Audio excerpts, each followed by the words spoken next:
Welcome, in an age shaped by celebrity influence, where the lines between entertainment and policy are increasingly blurred. A single, televised moment can redefine the rules of public discourse. This is the story of such a moment. It is a confrontation between two powerful black women, each a titan in her own right. In one corner, a global media icon, a self-made billionaire, and for decades, the undisputed moral conscience of America. In the other, a freshman congresswoman, a fearless former civil rights attorney, armed not with fame, but with a folder full of meticulously researched facts. What began as a lecture on unity from a beloved celebrity would quickly devolve into a stunning public cross-examination. A moment that would force a nation to ask, in the arena of public policy, what matters more, a powerful opinion or a provable fact? The bright lights of the National Policy Forum shone down on Oprah Winfrey as she took center stage. Dressed in an elegant purple pantsuit, she radiated the signature confidence that had captivated millions for decades. The audience, a curated assembly of policy experts, media figures, and political leaders, waited attentively. America's most admired talk show host was about to deliver her highly publicized lecture on the nation's moral crisis. Behind the curtain, in the cool, quiet darkness, Congresswoman Jasmine Crockett stood composed in her navy blue suit, scrolling through her phone with a quiet, intense focus. Her staff had just forwarded her the advanced transcript of Oprah's speech, which had been shared with select media outlets. As Crockett read, a slow, hot anger began to rise. Oprah, the trusted voice of a generation, was about to stand on a national stage and deliberately distort her voting record. Just minutes earlier, the moderator had introduced Winfrey with a glowing reverence. The voice of a generation, a self-made billionaire who understands America's struggles. The audience had erupted in a wave of adoring applause. Our leaders have failed us, Oprah declared from the stage, her voice firm and resonant. Filling the grand hall, representatives like Jasmine Crockett push policies that divide us rather than unite us. Backstage, Crockett's eyes narrowed as she watched the monitor. Her press secretary leaned in, whispering, his voice tight with alarm, "We didn't know she was going to call you out by name." Crockett nodded, her expression calm, her focus absolute. "It's fine," she said, her voice even, "I came prepared." This was no longer just another policy event. It was about to become the defining moment when Jasmine Crockett, the rising Texas congresswoman, reminded Oprah Winfrey, the queen of all media, that fame does not grant immunity from accountability. The convention hall buzzed with anticipation. Smartphones were raised, cameras rolling, every eye fixed on Oprah. Her message was a familiar one, focused on what she called the political division tearing America apart. "I've spent my life listening to Americans from every background," she began, pacing the stage with practiced ease. "And what I hear now worries me deeply. Politicians like Representative Crockett have abandoned moderation. They speak in extremes, they demonize those who disagree, and they refuse to accept accountability." On the large screens behind her, selectively edited clips from Crockett's fiery committee hearings played, framed to portray her passionate advocacy as aggressive and combative. The audience, largely composed of Winfrey's supporters and centrist policymakers, nodded in quiet agreement. Just last month, Oprah continued, shaking her head with a practiced, sorrowful disappointment. Representative Crockett blocked a bipartisan bill designed to help working families, simply because it didn't meet her every demand. This all-or-nothing attitude is why Washington cannot move forward. Backstage, Crockett stood composed, but visibly tense. Her chief of staff handed her a tablet displaying the social media posts that were already trending under the hashtag #OprahWisdom. "They've been setting this up for weeks," he whispered. "The word is, Oprah hasn't even read the full text of the bill she's criticizing." Crockett opened the actual legislation on her phone. "She's either deliberately twisting the facts, or she hasn't done her homework," Crockett said evenly, her frustration contained by a lawyer's discipline. "That bill contained a hidden amendment. A poison pill that would have removed critical protections for the most vulnerable communities in my district." She looked up, her expression resolute. "We didn't oppose aid for working families. We opposed the fine print that was designed to take it away from others." A production assistant approached cautiously. "Congresswoman, you'll be on in 3 minutes." Her aide leaned in again. "Ms. Winfrey's team has also requested that you stick to the pre-approved questions." Crockett gave a polite smile that didn't quite reach her eyes. Of course, they did. She adjusted her blazer and glanced at her reflection. This was no longer just about defending her record. It was about standing up against a growing and dangerous trend, the oversimplification of complex political issues by powerful, unelected celebrities. The audience isn't prepared for what's coming, her press secretary warned. Neither is Oprah, Crockett replied calmly, sliding her phone into her pocket. On it were screenshots of Winfrey's own past contradictory statements and financial records. They are all about to see that sound bites and edited clips can't compete with facts and evidence. As the moderator announced her name, Jasmine Crockett took a single, steadying breath. The audience's applause was noticeably restrained as she stepped onto the stage. Oprah greeted her with a warm but calculated smile. The contrast was unmistakable. Winfrey, with her global brand and polished, emotional appeal; Crockett, with her legal precision and unflinching candor. Representative Crockett, thank you for being here, Oprah began, gesturing toward the chair across from her. I think we can all agree that finding common ground is essential in today's divided world. Crockett sat down, adjusting her microphone deliberately. Thank you, Ms. Winfrey. I agree. Common ground is essential, as long as that common ground is based on truth, not on misrepresentation. A soft murmur rippled through the crowd. This was not the deferential tone guests usually took with Oprah Winfrey. The air in the convention hall thickened. The audience, which had expected a polite, if somewhat tense, conversation, was now witnessing the opening moves of an unscheduled duel. Oprah Winfrey, the master of the interview, tilted her head slightly, her expression a carefully crafted blend of concern and curiosity. It was a look she had perfected over decades, one designed to disarm and gently probe. It sounds like you're on the defensive before we've even started, Congresswoman, she said, her tone smooth and reasonable. Is that part of the problem with compromise in Congress today? An unwillingness to even begin a conversation? It was a classic media tactic, framing Crockett's directness as defensiveness, her demand for truth as a refusal to engage. But Jasmine Crockett did not take the bait. I'm not defensive, Ms. Winfrey, Crockett replied, her voice firm but calm. I'm being direct. Your viewers, and this audience, deserve clarity about the claims you made just minutes ago. Before I even had a chance to take the stage. She turned slightly, addressing the audience as much as Oprah.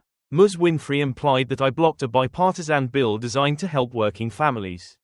What she failed to mention is that the bill included a last-minute poison pill amendment that would have cut childcare subsidies for over 300,000 low-income families in order to fund a new slate of corporate tax breaks. Oprah's practiced smile faltered, just for a fraction of a second. She tried to steer the discussion back to the abstract. Well, politics often involves difficult compromises, doesn't it? Sometimes you have to accept a bill that isn't perfect to achieve a greater good. Compromise should never mean sacrificing those who need our help the most. Crockett replied, her voice gaining a new edge of passion. And perhaps your audience should also know that your own production company was positioned to benefit from those very same tax breaks. A sharp, collective gasp echoed through the audience. The moderator, sensing a complete loss of control, quickly tried to step in. Maybe we should move on to. No, Crockett interrupted, raising a single, authoritative hand. Transparency matters. Ms. Winfrey has framed this entire event as a discussion on American values. But she failed to disclose her own financial stake in the very policies she was just advocating for.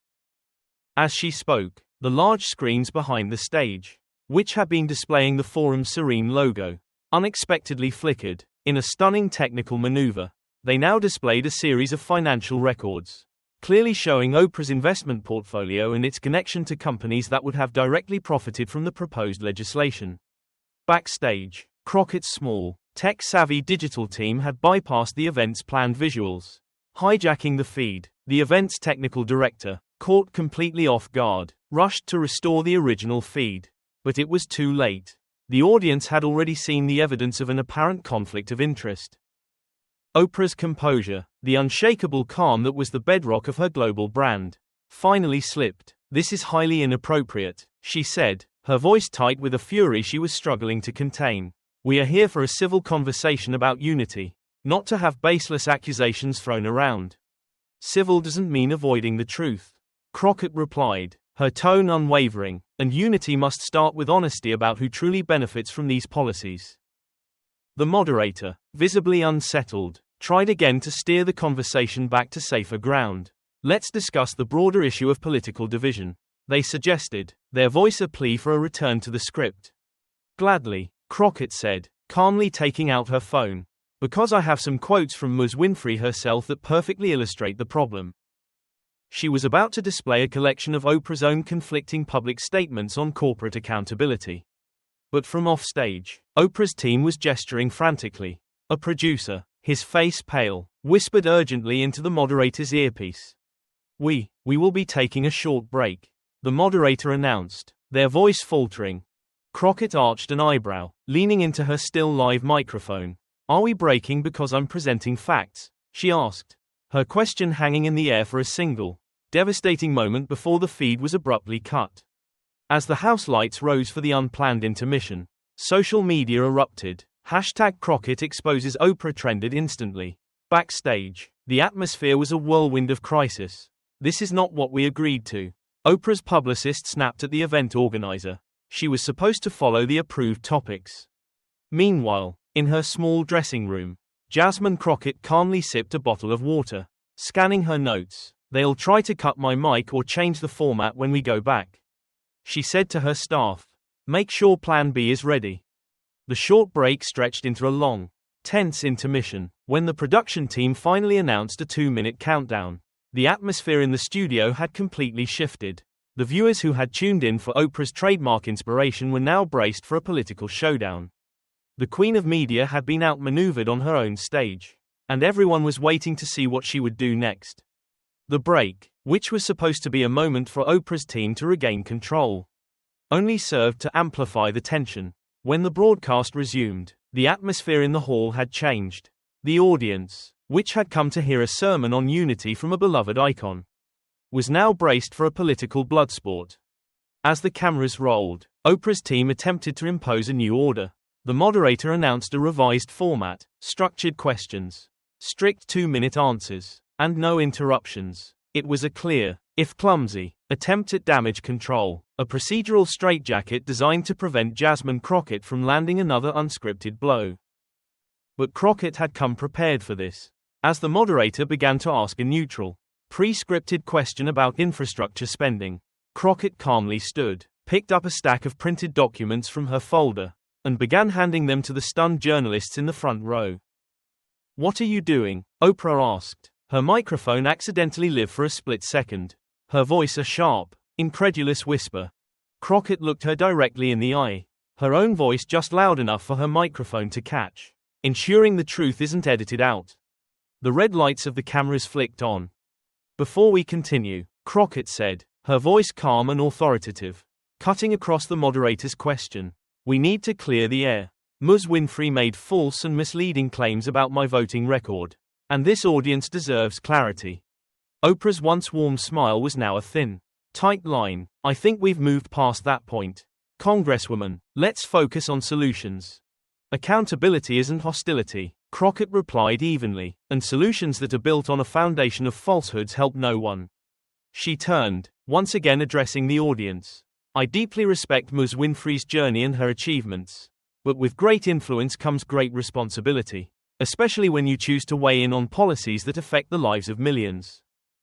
A soft murmur of agreement spread through the hall. Sensing the shift, Oprah tried to regain control, not with procedure, but with her signature emotional appeal. "What Americans want," she began, her voice taking on its familiar, resonant tone, "is for leaders to rise above the division and work together. I have spoken with presidents and everyday citizens, and what I've learned is, with all due respect, Ms. Winfrey," Crockett cut in, her voice respectful but firm, "what Americans truly want is the truth."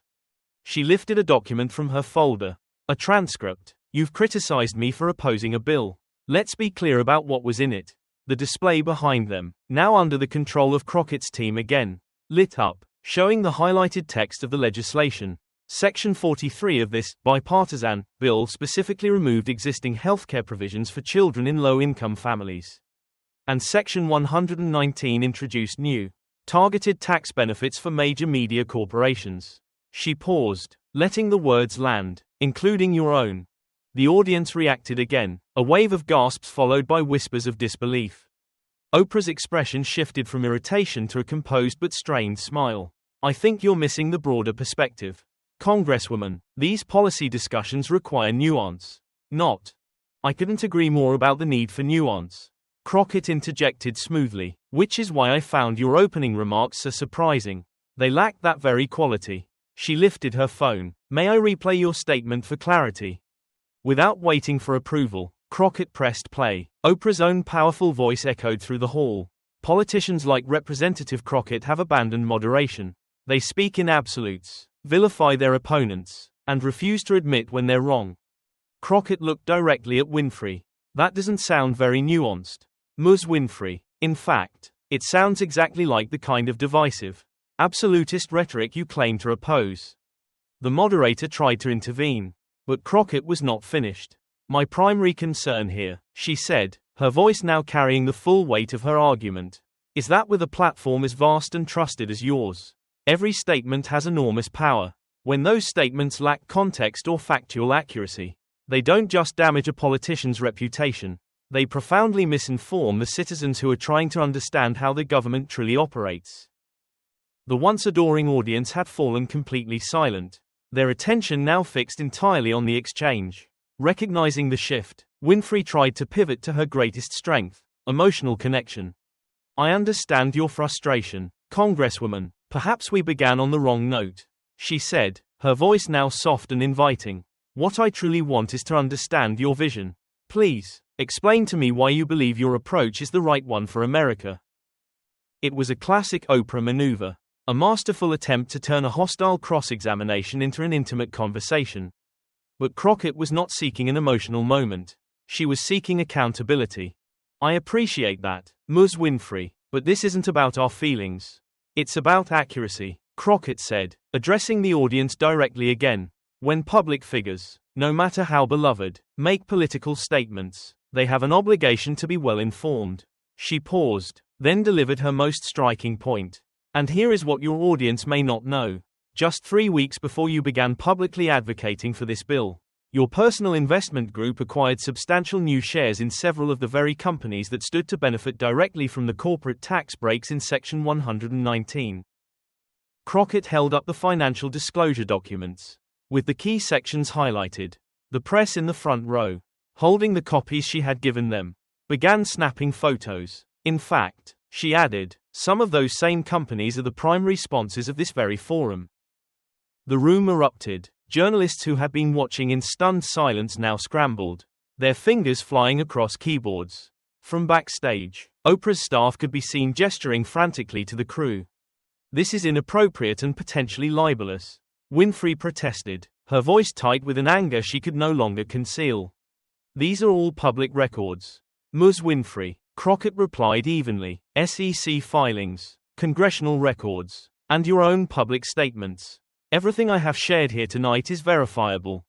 The moderator, visibly tense, tried to call for another break, but the production director, reacting to the frantic signals from Oprah's team, beat her to it, abruptly cutting the live feed to an unscheduled commercial. But the moment had already gone viral. In under 15 minutes, Jasmine Crockett had achieved what few in public life had ever dared to attempt. She had confronted Oprah Winfrey on her own platform, armed not with opinion, but with an arsenal of irrefutable evidence. The balance of power hadn't just shifted, it had been completely and totally inverted. The abrupt cut to a commercial for a luxury car was a jarring, almost violent, transition. On screens across the nation, a serene, polished advertisement played, but inside the Phoenix Convention Center, the atmosphere was anything but serene. The house lights came up, revealing a scene of controlled chaos. The audience, which had been held in a state of rapt, silent tension, erupted in a cacophony of excited, disbelieving chatter. People were on their feet, pointing at the stage, huddling in small groups to discuss what they had just witnessed, their phones held aloft as they furiously typed out their reactions to the world. On stage, two distinct and separate dramas were unfolding. Around Oprah Winfrey, a protective phalanx of her senior staff had instantly materialized. Her publicist, a woman known for her fearsome reputation, was in a heated, though whispered, confrontation with the event's lead organizer. "This is an ambush. This is not what we agreed to. You've lost control of your own stage," she hissed, her voice a low, furious buzz. Another advisor was speaking urgently into a headset, likely to the network executives in New York, while a third was attempting to shield Oprah from the view of the audience members who were now holding up their phones to film the backstage drama. Oprah herself, however, was no longer angry. The initial, hot flash of irritation and shock had been replaced by the cold, clear focus of a media titan who understands the brutal calculus of a crisis. She had been in the public eye for 40 years. She had weathered scandals, controversies, and countless challenges. She knew a losing battle when she saw one. She sat motionless in her chair, listening to the frantic whispers of her team. But her eyes were fixed on Jasmine Crockett. She was no longer seeing a freshman congresswoman. She was seeing a grandmaster who had just placed her in an inescapable checkmate.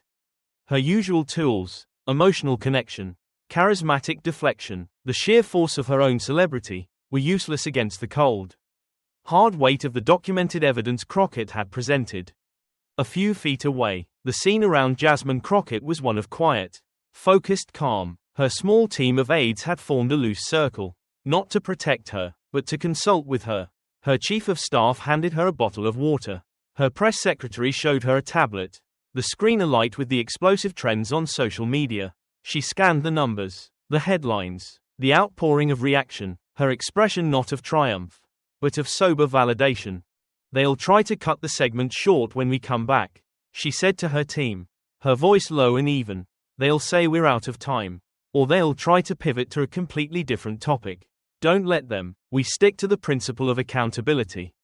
She knew that the next few minutes would be as critical as the last. The battle for the narrative was not over. Her victory in the exchange would mean nothing if Oprah was allowed to reframe it as a simple misunderstanding or a rude interruption. After a prolonged break that stretched far beyond the usual 2 minutes, a tense and flustered producer approached the stage. "We're coming back in 2 minutes," she announced, her voice strained. She looked at Crockett. "Congresswoman, Ms. Winfrey's team has requested that we move on to the final, pre-approved audience Q&A segment." Crockett gave a polite, but firm, shake of her head. "I believe Ms. Winfrey was in the middle of addressing a very serious accusation regarding a conflict of interest," she said, her voice just loud enough for the producer and those nearby to hear. "I think the audience deserves to hear her response." The producer looked from Crockett's unyielding expression to the furious glare of Oprah's publicist and simply retreated. A clear sign that control of the show no longer resided in the control room. As the countdown to resume the broadcast began, a new, heavy silence fell over the audience. They sensed that the real climax of the evening was yet to come. They waited to see how America's most experienced and beloved interviewer would respond after having been so thoroughly and publicly outmaneuvered on her own stage. The red lights on the cameras flicked back on. Oprah Winfrey, a model of composed professionalism, looked directly into the lens. The anger was gone. The frustration was gone. Her decades of media expertise had taken over, guiding her next critical move. It was not a counterattack. It was a strategic and stunning retreat. The prolonged commercial break was a battle in itself, fought in frantic whispers backstage and in furious text messages between network executives. When the broadcast finally returned, the carefully constructed facade of the National Policy Forum had been shattered. The audience was no longer a passive group of spectators, they were witnesses, leaning forward, waiting for the resolution of a high-stakes duel. As the red lights on the cameras flicked back on, Oprah Winfrey, a master of television for 4 decades, demonstrated why she was an icon. The anger and frustration were gone, replaced by a deep, resonant calm. She had made a decision. She would not fight a battle she could not win. Instead, she would perform a strategic retreat so masterful it was almost a victory in itself. "Before we continue," she began, her voice steady, looking directly into the main camera and speaking to the millions watching at home, "I'd like to acknowledge something important. Congresswoman Crockett has raised legitimate points about the accuracy of some of the statements I made earlier in our discussion." A ripple of astonishment went through the hall. She then turned her gaze toward Crockett, an act of public concession that was almost unprecedented in her long career. "While we may still view the ultimate impact of this legislation differently, I should have been more specific about the bill's complex provisions and more transparent about my own business connections to the issue. It was not a full apology. It was not an admission of wrongdoing. But in the world of high-stakes media, it was an unspoken surrender. The Queen had just abdicated the argument. Jasmine Crockett, in turn, demonstrated her own strategic brilliance. She could have pressed her advantage, demanding a full apology or further dissecting the conflict of interest. Instead, she chose to be gracious, a move that solidified her moral high ground. "Thank you for that clarification, Ms. Winfrey," Crockett said, her tone respectful. "I believe we both want what's best for the American people, even if we sometimes differ on the best way to get there." The remaining 40 minutes of the forum unfolded with a completely different tone. It was a detailed, respectful, and deeply substantive discussion. The power dynamic had been permanently rebalanced. Oprah no longer lectured, she asked questions. Crockett no longer had to fight to be heard, she was treated as an equal. An expert whose command of the facts was now undeniable. But as the cameras went off for the final time, the true story was just beginning to explode online. Within hours, #Crockett Checkmate was the nation's top trending topic. The clips of Crockett presenting the financial documents, followed by Oprah's stunned reaction and the abrupt commercial break, were shared millions of times. Conservative outlets celebrated with headlines like, "Congresswoman brings receipts, leaves Oprah speechless." But surprisingly, many progressive outlets also championed the moment, framing it as a necessary lesson in media accountability. One prominent left-leaning editor wrote, "Jasmine Crockett did a service not just to her constituents, but to our entire political discourse. She proved that even our most beloved icons must be held to a standard of factual accuracy when they enter the political arena." Political analysts across the spectrum weighed in. On CNN, a senior correspondent remarked, "What we saw today wasn't just a politician defending her record. It was a direct challenge to the way celebrity influence shapes public debate in America." Congresswoman Crockett came equipped with data, documents, and facts, and she won. Inside Harpo Productions, reports described a tense, all-hands-on-deck damage control meeting. An insider told a media gossip column, "She is taking this very personally. In nearly 4 decades, Oprah has never been publicly blindsided like this. Serious questions are being asked about who failed to properly research the Congresswoman's background and prepare her." Meanwhile, Jasmine Crockett's rise was nothing short of meteoric. Her office confirmed their phones had not stopped ringing with interview requests from every major news network. Her social media following grew by more than 500,000 in a single day. The political world had taken notice. More importantly, policy experts began to seriously re-examine the legislation at the center of the debate. The Washington Post published a lengthy, in-depth analysis that largely confirmed Crockett's interpretation of the bill, highlighting the poison pill amendment and the potential conflicts of interest for the corporate sponsors of the forum. The narrative was no longer about Crockett's divisive opposition, it was about her courageous, fact-based stand against a flawed and potentially corrupt piece of legislation. The battle on the stage was over, but the battle for the bill, and for the future of celebrity influence in politics, had just begun. The glare of the CNN studio had been replaced by the dull, fluorescent hum of a House committee room. The national audience of millions had been replaced by a few dozen C-SPAN viewers and a handful of dedicated policy journalists. The explosive, high-stakes drama of the debate had given way to the slow, grinding, and often tedious reality of the legislative process. This was where real change was either forged or forgotten. In the weeks following her confrontation with Oprah Winfrey, Jasmine Crockett's life had transformed. Whispers followed her in the hallways of the Capitol. Senior members of her party now sought her counsel on constitutional matters. She was no longer just the Congresswoman from Texas's 30th District, she was the one who took on Oprah. A figure of almost mythical preparation and poise. But Crockett knew that a viral moment was not a victory. It was an opportunity, and she was determined not to waste it. The controversial bill, the one at the heart of the debate, was now before the House Financial Services Committee for a markup session, where members would debate and vote on amendments. The original sponsors of the poison pill amendment, which would have cut childcare subsidies, were determined to protect their provision. They could no longer attack Crockett's credibility, so they shifted to a new strategy: procedural obstruction. "Mr. Chairman," began Representative Davies, a senior member of the committee and the key architect of the original bill. "We are wasting this committee's valuable time with these endless amendments from the gentlewoman from Texas. The core of this bill provides much-needed relief to working families. And these attempts to relitigate every comma are nothing but a partisan distraction." It was a classic insider tactic, an attempt to frame Crockett's substantive objections as frivolous and obstructionist. But Crockett was prepared for this, too. "With all due respect to my colleague," she began, her voice calm and measured, "this is not about commas. This is about the 300,000 families who would lose their childcare if this amendment remains in the bill." She then did something unexpected. She didn't just talk about the national impact, she localized it. "In the gentleman's own district," she continued, looking directly at Davies, "according to data from the Department of Health and Human Services, over 12,000 families rely on these very subsidies. I have in my possession, and I'm happy to share with the committee, letters from 3 childcare providers in the gentleman's district who have stated they would be forced to close their doors if this funding is cut. Is that a partisan distraction to you, sir?" Before Davies could respond, a remarkable thing happened. A moderate Republican on the committee, a man who had been wavering on the bill, spoke up. He had been one of the members who had privately contacted Crockett's office after the Oprah debate. "Mr. Chairman," the Republican said, "I for one, would like to hear more.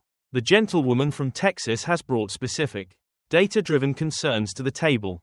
If this bill is going to have a chance at real bipartisan support, we need to address these issues honestly, not dismiss them." The intervention was a quiet but seismic shift. The bipartisan respect Crockett had earned in the public sphere was now translating into real political capital within the halls of Congress. The markup session continued for hours. On amendment after amendment, Crockett demonstrated a command of the bill's technical details that was simply unassailable. She was not just a passionate advocate, she was a master of legislative minutiae. She proposed alternative funding mechanisms, pointed out legal inconsistencies, and built a coalition, member by member, that crossed party lines. The final, crucial vote was on her amendment to strip the poison pill from the bill entirely and replace the corporate tax breaks with funding for childcare. The roll was called. When the clerk announced the tally, the amendment had passed, with the support of all Democrats and a handful of Republicans who had been swayed by the force of her arguments. It was a major legislative victory, one not in a fiery television debate, but in the quiet, painstaking work of governing. As the committee adjourned, Crockett and the moderate Republican who had defended her shared a brief, professional nod. It was not the dramatic climax of a television show, but it was something far more real and far more meaningful.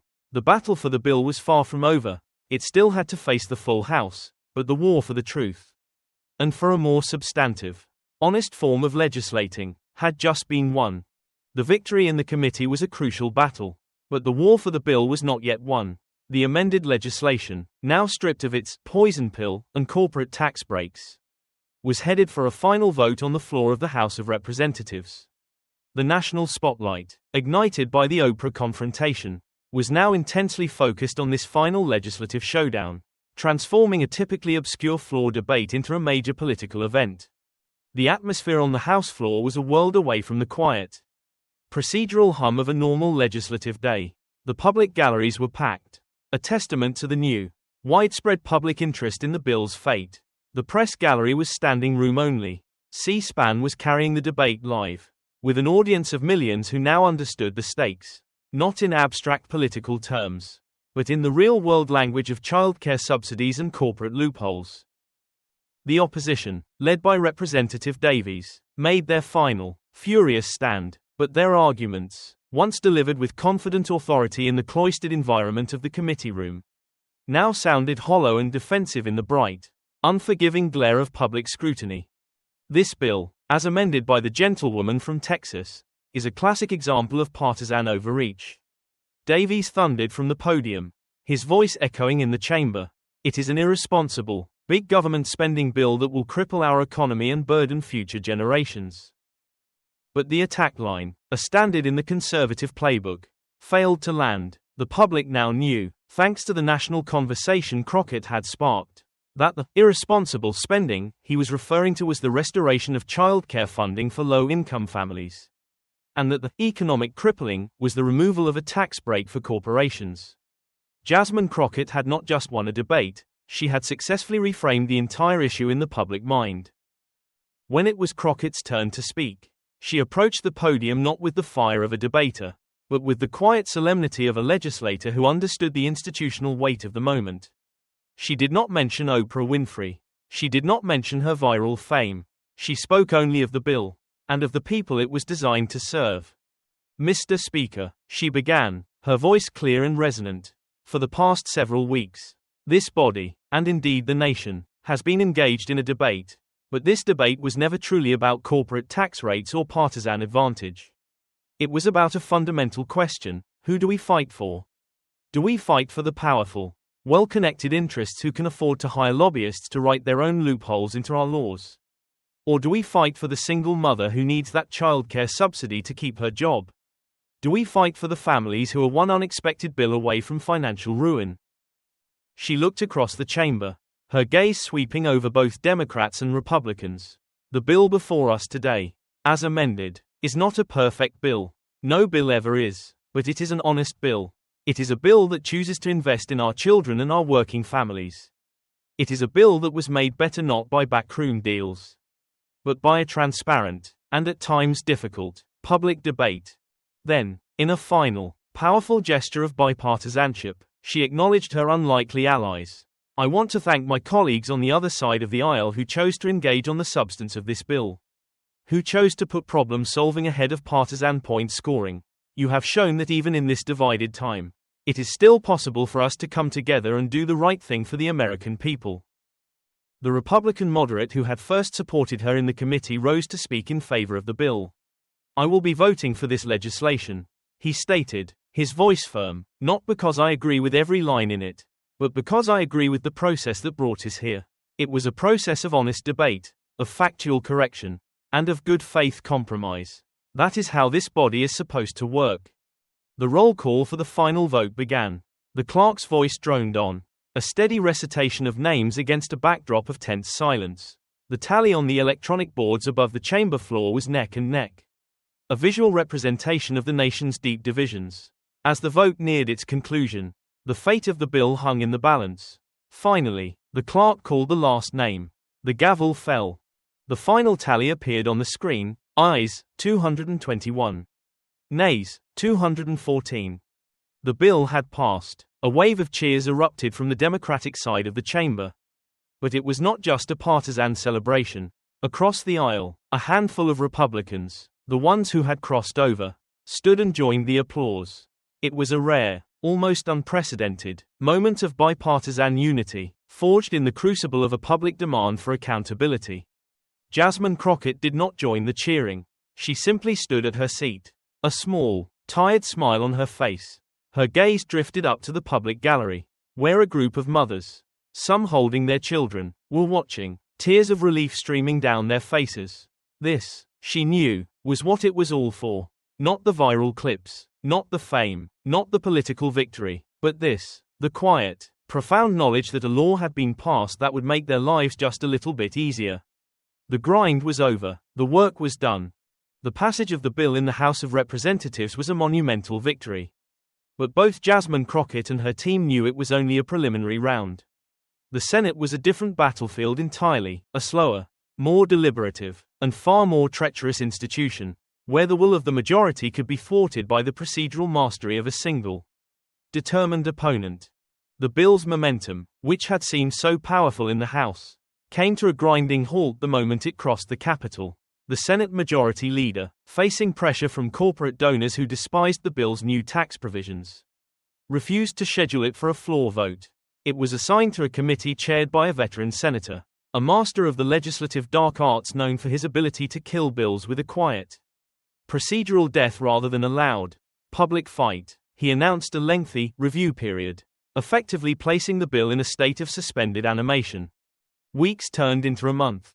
The national media, their attention span short, had largely moved on. The viral energy of the Oprah confrontation was fading. This was the classic Washington strategy: bleed a bill of its momentum until it dies a quiet, unnoticed death. In her office, Crockett felt a deep sense of frustration. The tactics that had worked in the public arena, facts, evidence, moral clarity, were useless against the silent, invisible wall of Senate procedure. We're losing the narrative, her chief of staff said during a strategy meeting. Every day this bill sits in committee, it loses a little more of its urgency. We can't fight a battle that's happening behind closed doors. Then we have to bring it back into the light, Crockett said, a new determination in her eyes. But we can't do it alone. That afternoon, her office made a phone call that would have been unthinkable just 2 months prior. They called Oprah Winfrey's senior advisor. The response was initially cool and professional, but Crockett had made a compelling case. Ms. Winfrey has a unique opportunity, Crockett had argued. She has pledged to set a new standard for responsibility and influence.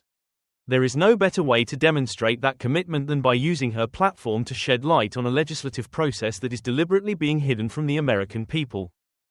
A week later, Oprah Winfrey dedicated a full hour of her new primetime special to the bill. But this was a different Oprah. The tone was not one of emotional appeal, but of journalistic investigation. She didn't just offer her opinion, she explained the legislative process. She had graphics that detailed how a committee hold works.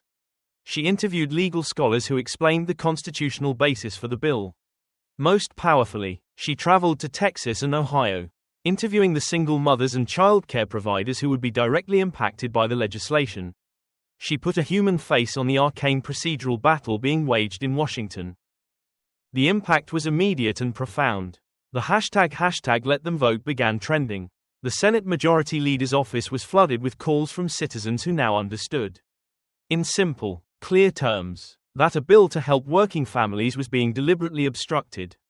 The pressure began to build. Moderate senators, who had been content to let the bill die quietly, were now being asked by their constituents why they were allowing a single committee chairman to block a popular piece of legislation. The final, decisive blow came when Oprah concluded her special with a direct, personal appeal. She looked into the camera, her expression one of sober conviction. I made a mistake, she said, referring to her initial confrontation with Crockett. I spoke on a subject I had not fully researched. But I have learned, and what I have learned is that this is a good bill. And it deserves an honest, up or down vote. I urge every one of you to call your senator and tell them, stop the backroom games. Let them vote. The next day, facing a public relations nightmare and a revolt from within his own caucus, the Senate Majority Leader announced that the bill would be brought to the floor. The procedural wall had been broken. The final battle was about to begin. The Senate chamber, with its deep blue carpets and 100 mahogany desks, felt a world away from the raw, chaotic energy of the House. The debate here was slower, more formal, bound by centuries of tradition and procedure. The air was thick not with passion, but with the quiet, intense pressure of a vote that everyone knew would be decided by the narrowest of margins. The opposition was led by the Senate Minority Leader, a master of parliamentary procedure known for his ability to kill legislation with 1,000 small cuts. He stood, his voice a low, gravelly rumble, and delivered a long, powerful speech on the sanctity of states' rights and the dangers of a Washington takeover of elections. He did not mention Oprah or the media firestorm, but his argument was a more sophisticated version of the one Dershowitz had attempted to make, that the bill was an unconstitutional intrusion into matters best left to the states. Jasmine Crockett sat in the public gallery, a spectator in the final act of the drama she had set in motion. She was not a member of this chamber, she could not speak. She could not vote, she could only watch as the fate of her bill was decided by others. The debate raged for hours. One by one, senators from both parties rose to make their case. The chamber was almost perfectly divided. The final outcome would hinge on a small handful of moderate Republicans. The same ones who had been moved by the public outcry and the unlikely alliance between Crockett and their own conservative colleagues. Finally, one of those moderates, a veteran senator from a swing state with a reputation for independent thinking, rose to speak. The chamber fell silent. Mr. President, he began, addressing the chair, I have listened intently to the arguments on both sides of this issue. I share many of my colleagues' concerns about federal overreach. However, he paused, his gaze sweeping across the chamber. I have also listened to my constituents. I have heard from the small business owners who cannot afford to give their employees time off to vote. I have heard from the elderly who struggle to obtain the specific forms of ID required by our new state law. And I have watched as the very idea of a functioning, bipartisan legislative process has come under threat. He looked up toward the gallery, his eyes briefly meeting Crockett's. What began as a contentious television debate has, against all odds, produced a piece of legislation that is the product of real, good faith compromise. It is not perfect, but it is a start. It is a testament to the idea that we were sent here not to fight, but to govern. He cleared his throat. To my colleagues who will vote against this bill, I respect your principles, but today, I believe the principle of ensuring access to the ballot, and the principle of proving that this body can still function, must carry the day. I will be voting aye. A quiet but profound shock rippled through the Republican side of the aisle. The dam had broken. When the roll call vote was finally taken, the outcome was razor thin. The clerk's voice droned on, a steady count of ayes and nays. It came down to the final few senators. The final tally appeared on the screens: ayes, 51. Nays, 49. A wave of quiet relief washed over the Democratic side. There was no wild cheering, only the deep, collective exhale of a long battle finally won.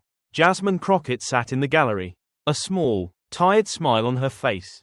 She did not feel a sense of triumph, but of profound, weary gratitude. Her phone buzzed in her pocket. She pulled it out and looked at the screen. It was a text message from an unfamiliar number, but the sender needed no introduction. The message was just 5 words long. Well done, Congresswoman. The work continues. It was signed, simply, O. Crockett smiled, typed back a simple, thank you, and put her phone away. The queen of all media, and the freshman congresswoman from Texas, had found their common ground. The work, indeed, would continue. The confrontation between Representative Jasmine Crockett and Oprah Winfrey, and its subsequent evolution into an unlikely alliance, serves as a powerful modern parable about the nature of influence, accountability, and integrity in the public square. The narrative offers several critical moral and ethical lessons that transcend the specific political context of the debate. The first and most central lesson is that influence carries a profound responsibility. Oprah Winfrey entered the forum wielding a level of public trust and influence that few individuals in history have ever amassed. Her mistake was not in using her platform to engage in political discourse, but in doing so without the rigorous preparation and factual accuracy that such influence demands.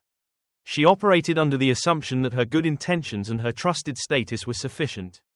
The narrative demonstrates that in the complex arena of public policy, where real lives hang in the balance, good intentions are not enough. Influence, without a corresponding commitment to truth and accuracy, can become a tool of misinformation, regardless of the speaker's intent. The story serves as a powerful reminder that the greater the platform, the greater the obligation to be right. Secondly, the story is a masterclass in the power of substantive accountability. Jasmine Crockett's victory was not a result of a clever soundbite or a more forceful emotional appeal.